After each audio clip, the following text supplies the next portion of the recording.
Nós fomos criados para adorar a Deus. A gente precisa entender isso não na perspectiva do culto dominical apenas.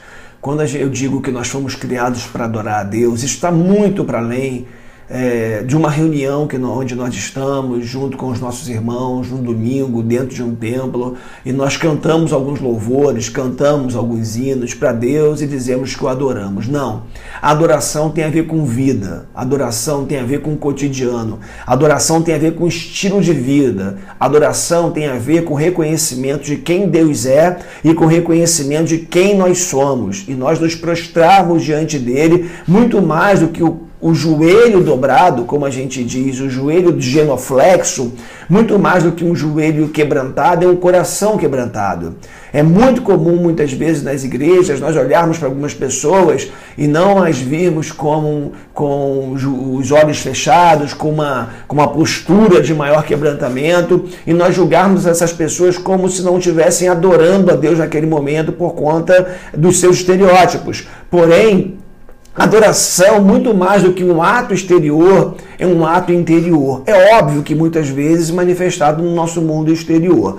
Agora me chama a atenção a postura de uma mulher. Preguei sobre ela aqui na igreja recentemente, aquela mulher cirofenícia, uma mulher cananeia. Aquela mulher tinha um problema sério, ela vai até Jesus, a filha dela estava endemoniada e sofria desesperadamente. Aquela mulher rompe com todos os obstáculos, chega até Jesus, mesmo com os discípulos tentando impedi-la, e ela chega diante do mestre e me chama a atenção algumas coisas. Primeiro, a forma como ela se dirige a Jesus. Ela chama Jesus de filho de Davi. E ali eu costumo dizer que ela ganhou o direito de ser ouvida. Era uma mulher sírio-fenícia, era uma mulher que vivia naquela região, uma mulher cananeia que vivia naquela região, não era uma judia.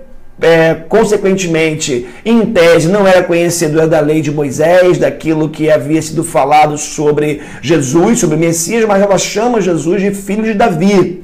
E isso significa reconhecer a sua linhagem messiânica, o seu propósito messiânico. Mas ela vai além, ela chama Jesus de Kyrios, chama Jesus de Senhor.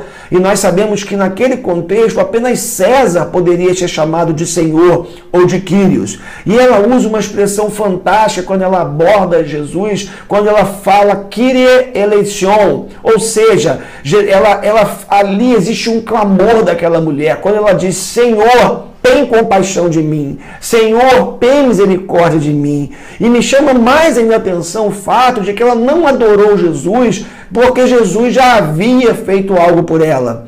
Ela, mesmo antes de ver o agir de Jesus, de saber que de fato ele faria efetivamente algo por ela, o texto diz que ela chega, se prostra diante de Jesus, o chama de filho de Davi, o chama de Senhor, clama, Senhor, tem compaixão de mim, mas já prostrada diante dele, adorando. O texto deixa claro que aquela mulher, ela adora ao Senhor, mesmo antes de ter o seu problema resolvido. E aí é importante a gente entender isso, que a adoração independe do fazer ou não fazer de Deus.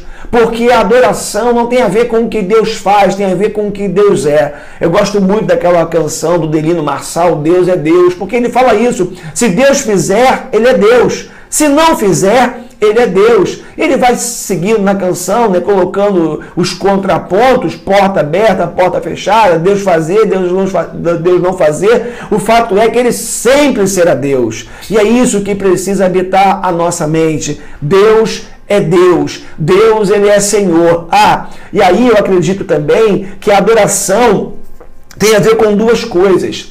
A adoração, ela tem a ver com o reconhecimento de quem Deus é, como eu já falei, mas a adoração também tem a ver com o reconhecimento de tudo que Deus já fez por nós. É mais ou menos assim, a gente parar e pensar da seguinte forma, se Deus hoje resolver não fazer mais nada por mim, ainda assim, eu devo viver o resto da minha vida de joelhos por tudo o que Ele já fez. Ele nos deu a salvação, Ele nos deu Jesus, Ele nos deu a cruz de Jesus, Ele nos deu vida eterna, Ele nos deu vida plena e tem nos dado tantas bênçãos, tem feito tantas coisas por nós.